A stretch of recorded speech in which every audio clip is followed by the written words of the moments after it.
we represent Australia, and we also represent our heritage of Lebanon and Palestine.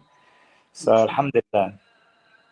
That's beautiful, brother. Yeah. So, what really got you into boxing initially from a young age?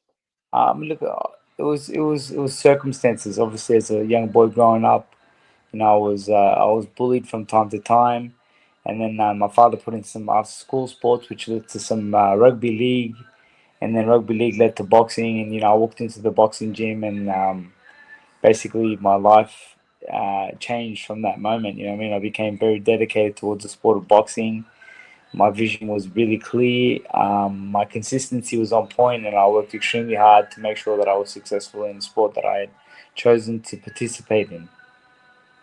Yeah, brother, subhanallah, you were the former world champion from, was it 2011, 2013? You had the IBO super featherweight title in 2008. And I was watching those fights, and it feels like a week ago. It really does. Yeah, I remember Prince Nassim was also, I think, on the scene on that particular time. I was watching him.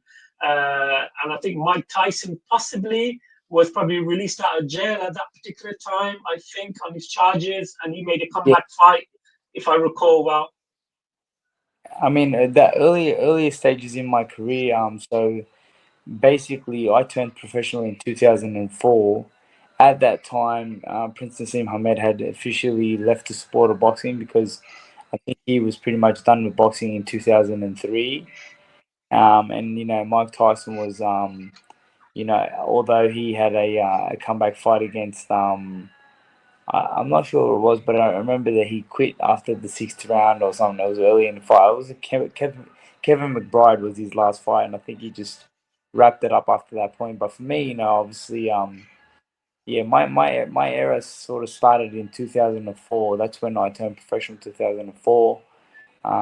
As an amateur, I started boxing in 1999. So, I had about 4 years in the amateur ranks, and then I turned professional and basically embarked on a career of professional boxing and chasing all titles and rubbing shoulders with some of the greatest fighters in boxing history: Mike Tyson, Prince Nassim, Oscar De La Hoya, Shane Mosley, Bernard Hopkins, just to name a few. Subhanallah.